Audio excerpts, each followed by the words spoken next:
السلام علیکم ورحمۃ اللہ وبرکاتہ۔ کیا حال ہے؟ امید ہے کہ آپ سب خیریت کے ساتھ ہوں گے۔ جیسا کہ مجھے کافی سوالات موصول ہو رہے ہیں کہ چونکہ آج شب برات ہے تو اس رات کون سی بات کرنی چاہیے اور کیا سی چیزیں ہیں جو ہمیں کرنی چاہیے اور وہ کون سے طریقے ہیں جو اپنا کر ہم اس رات کو جو ہے اپنے لیے باعث برکت بنا سکتے ہیں۔ چونکہ اس کا جو معنی ہے نا شب بارات یعنی شب کا معنی رات اور برات کا معنی آزادی، یعنی وہ آپ کو دکھوں سے آزادی دے گی، وہ آپ کو تکلیفوں سے آزادی دے گی، وہ آپ کو نصیب مقدر کے روٹھ جانے سے آزادی دے گی، یعنی وہ ہر چیز جو آپ کی زندگی میں تکلیف کا باعث ہے، یہ رات ہے ان سب سے نجات کے لیے۔ یہ رات ہے ان سب میں اللہ تعالیٰ کی ذات کو راضی کرنے کے لیے، اور اس کا جو آغاز ہے وہ مغرب کی نماز سے لے کے صبح فجر کی اذان سے پہلے تک، یعنی جیسے پوری جو ہے وہ رات ہے۔ اس رات کو ہم کیسے عبادات کر کے اللہ تعالیٰ کی بارگاہ میں مقبول کروا سکتے ہیں، اس کا طریقہ کار تو یہ ہے کہ سب سے پہلے تو فرائض کے بغیر کوئی عبادت قبول نہیں ہے۔ سب سے پہلے فرائض ضروری ہیں، فرائض نماز ادا کریں۔ اس کے بعد جو دوسری نماز ہے اس میں وہ صلاۃ الحاجت ہے، اس کے 2 نفل پڑھ لیں آپ۔ اس کے علاوہ حضرت فاطمہ رضی اللہ تعالیٰ عنہا کے جو 8 نوافل ہیں وہ اس رات میں ادا کیے جاتے ہیں۔ ان کا بھی طریقہ کار یہ ہے کہ ان میں ہر رکعت میں 11 مرتبہ سورۃ اخلاص پڑھی جاتی ہے۔ وہ 8 جو ہیں وہ اکٹھے ہی نیت کے ساتھ، یعنی ایک ہی دفعہ نیت کر کے ان کی وہ پھر جب 4 پڑھ لیں گے، پوری اتحیات پڑھنے کے بعد ہم سلام نہیں پھیریں گے، پھر اٹھ جائیں گے، پھر باقی جو 4 ہیں ان کو پورا کر لیں گے، اور ہر رکعت میں 11 مرتبہ سورۃ اخلاص کی تلاوت کریں گے۔ اور اس کا ثواب جو ہے وہ خاص الخاص جو ہے سیدہ فاطمہ رضی اللہ تعالیٰ عنہا کو پیش کریں گے۔ تو انہوں نے فرمایا ہے کہ جب تک میں جو بندہ یہ نوافل مجھے ہدیہ کرے گا، میں اس وقت تک جنت میں قدم نہیں رکھوں گی جب تک اس شخص کو یا اس آدمی کو یا اس عورت کو یا اس بچی کو، یعنی جس نے بھی یہ تحفہ بھیجا ہوگا، اس کو اپنے ساتھ جنت میں نہ لے جاؤں۔ یعنی اس کی ہمیں حضرت فاطمہ رضی اللہ تعالیٰ عنہا جو ہیں، جو ہماری جنت کی عورتوں کی سردار ہیں، انہوں نے اس چیز کی گارنٹی دے دی ہے، ٹھیک ہے۔ اس کے علاوہ آپ صلاۃ التسبیح جو ہے اس کو ادا کریں، اس کی بہت ہی زیادہ فضیلت ہے۔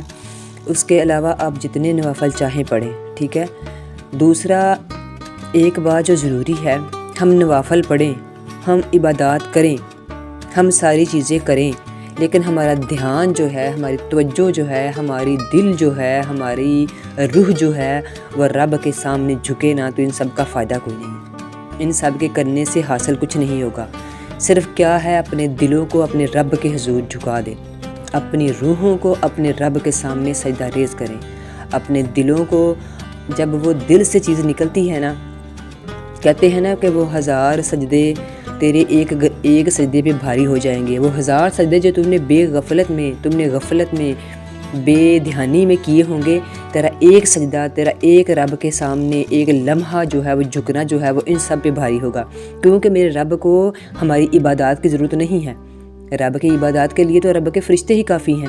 یہ ہم اپنے لیے ساری چیزیں کرتے ہیں، اپنی کامیابی کے لیے، کیونکہ ہم اس کے بندے ہیں۔ جب اس کے بندے ہیں تو اس کے حضور جاتے ہیں۔ میرے رب کے پاس ہر قسم کی عنایات موجود ہیں، میرے رب کے پاس ہر قسم کے خزانے موجود ہیں۔ میرے رب کے پاس آہیں نہیں ہیں، میرے رب کے پاس آنسو نہیں ہیں، میرے رب کے پاس مانگنا نہیں ہے۔ مانگنا بندے تیرے پاس ہے، جو تیرے پاس ہے۔ جب وہ تو لے کے اپنے رب کی بارگاہ میں حاضر ہوتا ہے تو پھر وہ کریم جو ہے وہ اپنی عنایات کی انتہا کر دیتا ہے۔ تو اس یقین کے ساتھ دعا میں خوب گڑگڑائیں اپنے لیے۔ سب سے پہلے کس کے لیے مانگے؟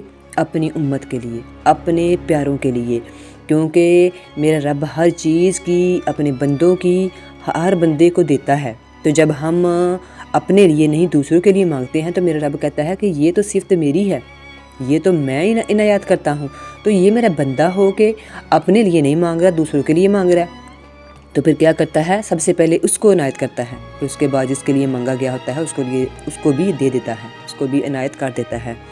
تو اس لیے ضروری ہے کہ آپ سب جو ہیں خوب درود پاک کی تلاوت کریں، آقا صلی اللہ علیہ وآلہ وسلم کے سامنے جھک جائیں، دل کو جھکا لیں، نظروں میں تصور ہو کہ مدینہ سامنے ہے، سرکار کی گلی سامنے ہے، سرکار کا روضہ مبارک سامنے ہے، اور جب اس توجہ کے ساتھ دل کو اس کی گلیوں میں گھومتا پھرتا تصور کر کے آقا صلی اللہ علیہ وسلم کے روزے کا تصور کر کے پڑھیں گے تو انشاءاللہ وہ مقبول بھی ہوگا۔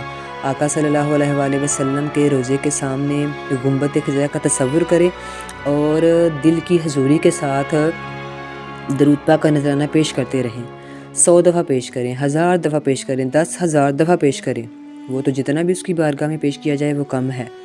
اس کے علاوہ ایک دعا ہے، اللہم اغفر لی وللمؤمنین والمؤمنات والمسلمین والمسلمات۔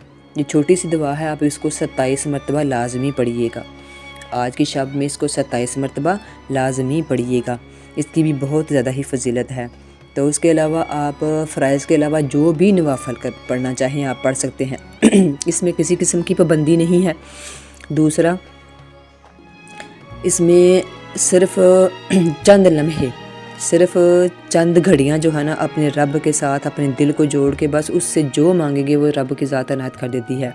اللہ تعالیٰ کا ایک فرشتہ جو ہے آقا صلی اللہ علیہ وسلم کی نے فرمایا کہ اللہ تعالیٰ کی ذات جو ہے وہ پہلے آسمان پر، حالانکہ یہ آقا سے میرے رب کی عنایات تو ہر وقت ہیں، میرے رب کی عنایات جو ہوتی ہیں وہ پہلے آسمان پہ آ کے پھر پکارتی ہیں کہ میرے بندے ہے کوئی پکارنے والا کہ میں اس کو عطا کروں، ہے کوئی بخشش چاہنے والا کہ میں اس کو بخش دوں، ہے کوئی بیمار جو صحت مانگنے والا ہے میں اس کو صحت عطا کروں، ہے کوئی ایسا مجبور جس کی کوئی مجبوری ہے میں اس کی مجبوری دور کروں، ہے کوئی ایسا بے مراد جس کو مرادیں نہیں ملی میں اس کو مرادیں عطا کروں۔ یعنی کہ جو آپ مانگیں گے دل کی حضوری کے ساتھ، تصور کے ساتھ اور دل کو جھکا کر آپ جو مانگیں گے رب کی ذات سے، وہ اللہ تعالیٰ کی ذات آپ کو ضرور عنایت کرے گی، بشرطی کا یقین ہو۔ مجھے مانگنے کا یقین ہے اور جب میں مانگتا ہوں تو میں اس کے سامنے کھڑا ہوں جو بادشاہوں کا بادشاہ ہے، میں اس کے سامنے کھڑی ہوں، میں اس کے سامنے سجدہ ریز ہوں جو سب بادشاہوں کا بادشاہ ہے، جو میرے حضور کا رب ہے، جو میرا رب ہے، جو میرے مدنی کا رب ہے، جو میرے آقا صلی اللہ علیہ وسلم کا رب ہے۔ تو جب ہم آقا صلی اللہ علیہ وسلم کا وسیلہ دے کر اس کے رب سے اور اپنے رب سے جب محبوب کا وسیلہ دے کر مانگتے ہیں تو لجپال سخی وہ ہے کہ وہ کبھی اپنے بندے کو مایوس واپس نہیں لوٹاتا، بشرطی کا یقین ہو کہ میں اپنے رب کے حضور آ گئی ہوں اور اب وہ کریم جو ہے مجھے خالی واپس نہیں لوٹائے گا۔ تو آپ سب سے درخواست ہے اپنے لیے دعا کریں، اپنے والدین کے لیے دعا کریں جو دنیا سے رخصت ہو چکے ہیں، ان کے لیے دعا کریں، اپنے بچوں کے لیے نصیب مقدر کے لیے دعا کریں اور تمام امت کے لیے دعا کریں، اور خاص کر جو مسلمان اس وقت پریشانی میں ہیں، فلسطین میں ہیں، کشمیر میں ہیں، ان مجاہدین ان دین کے لیے ضرور دعا کریں۔ اور آخر میں مجھے ناچیز کو بھی اپنی دعاؤں میں ضرور یاد رکھیے گا، کیا پتہ کہاں کس دل کو اللہ کی حضوری مل جائے اور ہم سب کا جو ہے ہم اس میں شامل ہو جائیں اور ہمارا بیڑا بھی پار ہو جائے۔ آخر میں اس دعا کے ساتھ کہ اللہ کریم آپ سب کو اور مجھے اس رات میں خوب عبادات کرنے کی توفیق عطا فرمائے، آمین۔ السلام علیکم ورحمۃ اللہ وبرکاتہ۔